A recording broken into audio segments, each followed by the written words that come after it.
హెబ్రీయులకు రాసిన పత్రిక 12వ అధ్యాయము 15వ వచనం చదువుదాం చూడండి. మీలో ఎవడైనను దేవుని కృపను పొందకుండా తప్పిపోవునేమో అనియు చేదైన వేరు ఏదైనను మొలిచి కలవరపరుచుట వలన అనేకులు అపవిత్రులై పోవుదురేమో అనియు ఒక్క పూట కూటి కొరకు తన జ్యేష్ఠత్వపు హక్కును అమ్మి వేసిన యాసావు వంటి భ్రష్టుడైనను వ్యభిచారి అయినను ఉండినేమో అనియు జాగ్రత్తగా చూచుకొనుడి. ఈ మాటలు ఉంటున్న నా ప్రియ సహోదరి సహోదరుడా, ఇక్కడ దేవుడు ఒక సందర్భాన్ని జ్ఞాపకం చేస్తూ ఉన్నాడు. చేదైన వేరు మొలిచి మనలను అపవిత్రపరుస్తుందేమో.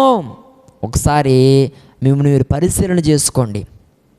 ఒకవేళ నీ ఆత్మీయ జీవితంలో కావచ్చు, నీ వ్యక్తిగత జీవితంలో కావచ్చు, ఏదైనా చేదైన వేరు మొలిచిందేమో.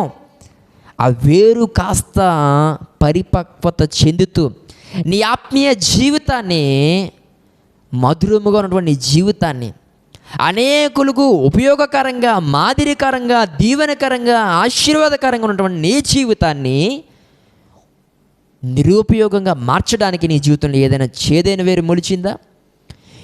ఏ విధమైనటువంటి అపవిత్రత అనబడిన వేరు నీ జీవితంలో మొలిచిందా?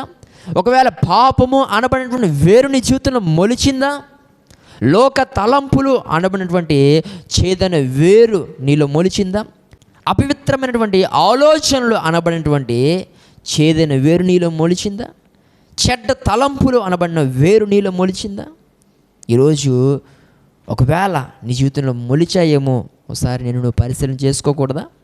ఒకసారి నీ ఆత్మీయ జీవితాన్ని ప్రభు సన్నిధిలో పెట్టి, నీ హృదయాన్ని దేవుని ఎదుట పెట్టి నువ్వు ఒకసారి పరిశీలన చేసుకోకూడదా? సెల్ఫ్ ఎగ్జామిన్ ఒకసారి చేసుకోకూడదా? ప్రియ సహోదరి సహోదరుడా, ఎంతసేపు నేను బాగానే ఉన్నాను, ఎంతసేపు నా ఆత్మీయ జీవితం బాగానే ఉంది, ఎంతసేపు నేను ప్రార్థనాపూర్వకంగానే ఉన్నాను, ఎంతసేపు నేను దైవికంగా బాగానే ఉన్నాను అనుకోవడమే కానీ, ఏ రోజైనా ఏ సందర్భంలో అయినా నా జీవితంలో ఏదైనా చేదైన వేరు మొలిచిందేమో అని నువ్వు పరిశీలన చేసుకోవడానికి ఇష్టపడ్డావా?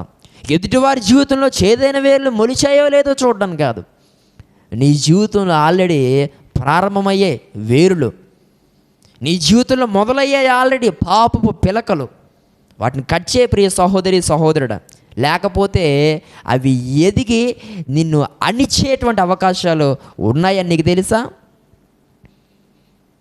ఎంతసేపు వారిలో ఆ పాపం, వీరిలో ఆ తప్పు ఉంది, వారు అలా చేశారంట, వారు ఇలా చేశారట, అందుకే వారు పడిపోయారు, ఇందుకే కావాలనుకోవడం కాదు ప్రియ సహోదరి సహోదరుడు. అంతమానం నీ జీవితం ఎలా ఉందనంటే, ఎదుటివారి జీవితంలో మొలుస్తున్నటువంటి ఆ చేదైన వేరును చూస్తూ ఉన్నావు కానీ, నీ జీవితంలో మొలిచి ఆల్రెడీ ఎప్పటి నుండో ఎదుగుతున్నటువంటి ఆ చేదైన వేర్లు నువ్వెందుకు గమనించుకోలేకపోతా ఉన్నావు?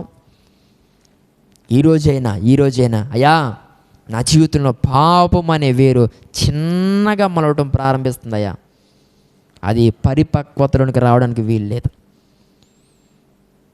నువ్వు నాకు సహాయం చేయండి అయ్యా అని దేవుని సన్నిధిలో ప్రార్థిస్తావా?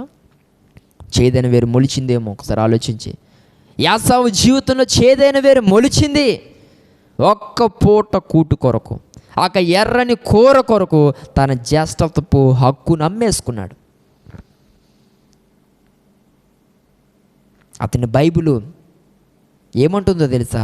అతడు భ్రష్టుడు, భ్రష్టత్వంలోనికి అతడు దిగజారిపోయినవాడు.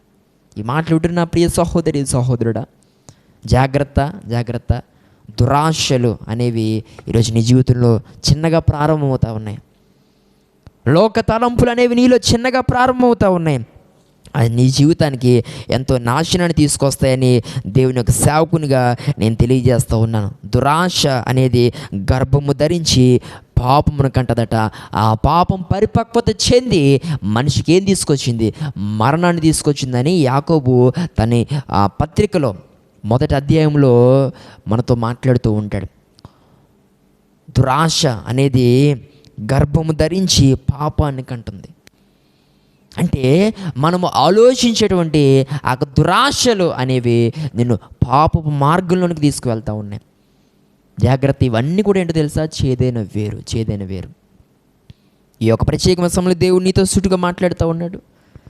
ఒక వ్యక్తిని నువ్వు సరిగా చూడలేకపోతున్నావంటే చేదైన వేరు నీలో మొలిచింది. ఒక వ్యక్తితో నువ్వు సరిగా మాట్లాడలేకపోతున్నావంటే, ఆ వ్యక్తితో ఎలా మాట్లాడాలో అలాగే మాట్లాడలేకపోతున్నావంటే నీలో చేదైన వేరు మొలిచిందని అర్థం. ప్రియ సహోదరి సహోదరుడా, ఒక ఉదాహరణ, ఈ మాట మీకు అర్థం కాకపోవచ్చు.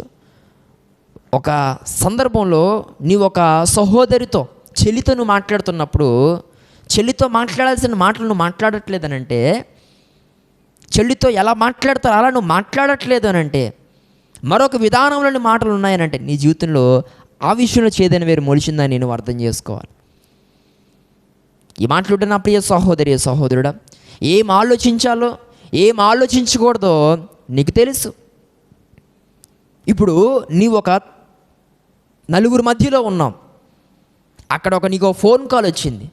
నీవు వెంటనే ఆ ఫోన్ సైలెంట్లో పెట్టడమో లేకపోతే ఆ ఫోన్ పట్టుకుని ప్రక్కకు వెళ్ళి మాట్లాడడమో జరిగింది అని అంటే ఆ పని తప్పు అని నీకు తెలిసింది, అయినా చేస్తున్నావు. ఇది చేదైన వేరు మొలవడానికి సాదృశ్యం. నీ జీవితంలో చేదైన వేరు మొలిచింది అని అర్థం. కొన్ని సందర్భాల్లో నీ ఫోను ఒక చోట పెట్టి నువ్వు అతిగా ఫోన్లు వచ్చేస్తాయేమో అని కంగారు పడిపోతున్నావు అంటే నీ జీవితంలో చేదైన వేరు మొలిచింది అని అర్థం. ఎక్కువ సందర్భాలు నీ ఫోన్ సైలెంట్లో ఉంటుందనంటే నీ జీవితంలో అలా చేదైన వేరు మొలిచిందని అర్థం. ఈ మాటలుంటే నా ప్రియ సహోదరి సహోదరుడా, కొన్ని సందర్భాల్లో నువ్వు ఆలోచిస్తూ ఉన్నావు, నేనేంటి ఇలా ఆలోచిస్తున్నాను, నేనేంటి ఈ టైంలో ఇలా మారిపోయాను అని నీకు అనిపిస్తుందంటే చేదైన వేరు నీ జీవితంలో మొలిచిందని అర్థం. వీటిని సరి చేసుకుందామా ప్రియ సహోదరి సహోదరుడా? జాగ్రత్త, ఇవన్నీ నేను ఏం చేస్తా తెలుసా, చివరికి దీన్ని భ్రష్టురాలుగా నేను చేసేస్తాయి. జాగ్రత్త, నమ్ముతావు ఈ మాటని?